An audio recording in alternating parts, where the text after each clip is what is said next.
ನಮ್ಗೆ cylinder commercial cylinders ತುಂಬ ಅಭಾವ ಐತಿ. ಮೊದ್ಲಕ್ಕೆ ನಾವು 1700 ಚಿಲ್ಲರೆ ಕೊಟ್ಟು ತೊಗೊತಿದ್ವಿ. ಈಗ 3000 ಚಿಲ್ಲರೆ ಆಗೈತೆ ಅಂದರೂ ನಮ್ಗೆ ರೇಟ್ ಆಗೈತಿ. ಈಗ ಅಷ್ಟು ಕೊಟ್ಟು ನಾವು ತೊಗೊತೀವಿ ಅಂದರೂ ನಮ್ಗೆ ಸಿಲಿಂಡರ್ ಸಿಗಾಕೊಂತಿಲ್ಲ. ಗದಗ ಬೆಟಗೇರಿ ಎಲ್ಲ ಏಜೆನ್ಸಿಯರಿಗೂ ನಾವು ಕಾಂಟ್ಯಾಕ್ಟ್ ಮಾಡಿದ್ವಿ. ಅವ್ರ ಸಂಪರ್ಕವಾಗಿ ಯಾರೂ ಸಿಲಿಂಡರ್ ಸಪ್ಲೈ ಕೊಡತ್ತಿಲ್ಲ. ಈಗ ನಮ್ಗೆ ಅಡುಗೆ ಮಾಡೋದು ಭಾಳ ತೊಂದರೆ ಆಗಿಬಿಟ್ಟೈತಿ. ಈಗ ಎಷ್ಟು ರೇಟ್ ಜಂಪ್ ಆಗೈತೆ ಅಂದರೂ ನಾವು ಕೊಡೋಕ್ಕೆ ರೆಡಿ ಇದೀವಿ ಅಂದರೂ ಯಾರಿಗೂ ಕೊಡತ್ತಿಲ್ಲ. ಇದು ಗದಗ ಬೆಟಗೇರಿ ಒಳಗೆ ನಮ್ಗೆ ದೊಡ್ಡ ಸಮಸ್ಯೆ ಆಗ್ಬಿಟ್ಟೈತಿ. ಇವಾಗ ಬಗೆಹರಿಸಿದ್ರೆ ನಮ್ಗೆ ಭಾಳ ಚಲೋ ಆಗುತ್ತೆ. ನಮ್ಗೆ ಹೋಟೆಲ್ ನಡೆಸೋದು ಭಾಳ ಕಷ್ಟ ಆಗತೈತಿ. ಈಗ ನಾವು ಕಟ್ಕೊಳಕ್ಕೆ ಒಂದು ದಾರಿ ಆಗುತ್ತೆ ನಮಗೂ.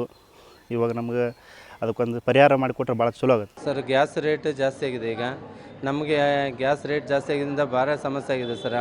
ಆವಾಗ ಸ್ವಲ್ಪ ಗ್ಯಾಸ್ ರೇಟು ಕಡಿಮೆ ಇತ್ತು. ಆವಾಗ ಕಡಿಮೆ ಇದ್ದರೆ ಲೇಬರ್ ಪಗಾರ ಕೊಡೋದು ಎಲ್ಲ ಮಾರ್ಕೆಟಿಗೂ ಉಳಿತಿತ್ತು, ನಮಗೂ ಸ್ವಲ್ಪ ಉಳಿತಿತ್ತು.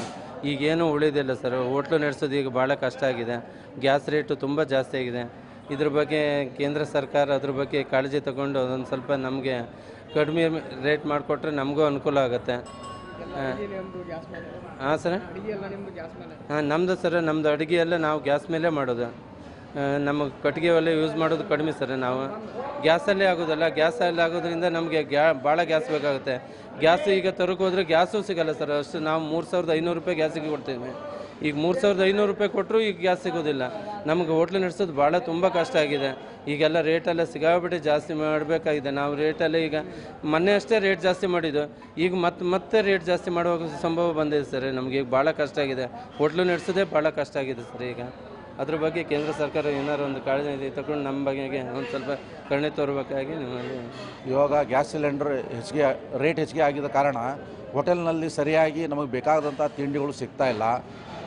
ಅವ್ರು ಗ್ಯಾಸ್ ಕಡಿಮೆ ಬೇಯಿಸುವಂಥ ಪದಾರ್ಥನ ರೇಟ್ ಹೆಚ್ಚಿಗೆ ಮಾಡಿ ಇಟ್ಟಿದ್ದಾರೆ. ನಾವು ದೋಸೆ ಕೇಳಿದರೆ ಇಲ್ಲ ಗ್ಯಾಸ್ ಹೆಚ್ಚಿಗೆ ಹೋಗುತ್ತೆ ಅಂತೇಳಿ ಕೊಡ್ತಾಯಿಲ್ಲ. ಕೊಟ್ಟರು ರೇಟ್ ಹೆಚ್ಚಿಗೆ ಹೇಳ್ತಾ ಇದ್ದಾರೆ.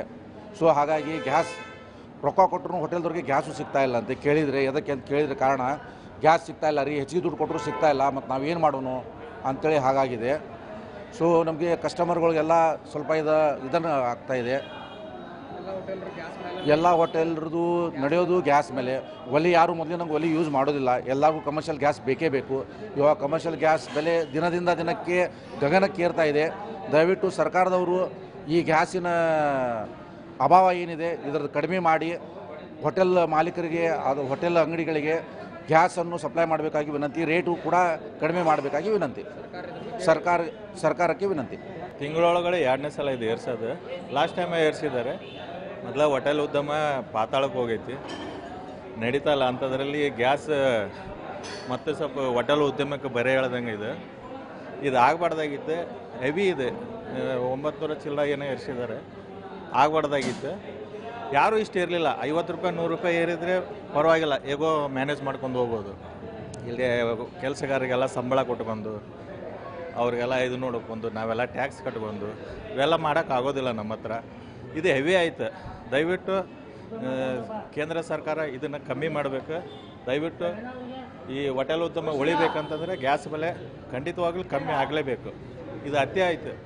ಇದು ಇತಿಹಾಸದಲ್ಲೇ ಮೊದಲೇ ಇರಬೇಕು ಈ ಥರ ರೇಟ್ ಏರಿಸಿರೋದು. ಈ ಥರ ಆಗಬಾರ್ದು. ಹೋಟೆಲ್ ಉದ್ಯಮ ಉಳಿಬೇಕಂದ್ರೂ ದಯವಿಟ್ಟು ಗ್ಯಾಸ್ ರೇಟು ಕಮ್ಮಿ ಆಗಲೇಬೇಕು. 50 ರೂಪಾಯಿ 100 ರೂಪಾಯಿ ಏರಿಸಿರಿ ಪರವಾಗಿಲ್ಲ, ಕೊಡೋಣ. ದೇಶಕ್ಕೆ ನಮ್ಮದು ಕಾಂಟ್ರಿಬ್ಯೂಟ್ ಇರ್ತೈತಿ. 1000 ರೂಪಾಯಿ ಏರಿಸಿದ್ರೆ ನಾವೆಲ್ಲ ಏನು ಮಾಡಬೇಕು? ನಮ್ಮ ಹೆಣ್ಣು ಮಕ್ಕಳೆಲ್ಲ ಬೀದಿಗೆ ಬೀಳಬೇಕಾಗ್ತೈತಿ. ಆಮೇಲೆ ಹೋಟೆಲ್ನಾಗ ಎಲ್ಲರಿಗೂ ಪೇಮೆಂಟ್ ಕೊಡಬೇಕು. 1 ರೂಪಾಯಿ ಚಾದ ರೇಟ್ ಏರಿಸಿದಂದ್ರೆ ಇಷ್ಟ್ಯಾಕೆ ರೇಟ್ ನಮ್ದು ಅಂತ ಕೇಳ್ತಾರೆ. ಏನಾರು ಕೇಳಕ್ಕೆ ಹೋದ್ರೆ ಜಗಳ ಮಾಡ್ತಾರೆ ನಮ್ಮ ಜೋಡಿ. 2 ರೂಪಾಯಿ ಇದು ಮಾಡಿದ್ರೆ ಜಗಳ ಮಾಡ್ತಾರೆ. ಅಂಥದ್ರಲ್ಲಿ 1000 ರೂಪಾಯಿ ಏರಿಸಿದ್ರೆ ನಾವು ಬದುಕೋದಾದರೂ ಹೇಗೆ? ದಯವಿಟ್ಟು ಇದನ್ನು ಪರಿಶೀಲನೆ ಮಾಡಿ ಈ ಗ್ಯಾಸ್ ರೇಟ್ ಕಮ್ಮಿ ಮಾಡಬೇಕಂತ ಕೇಳ್ಬೋದು.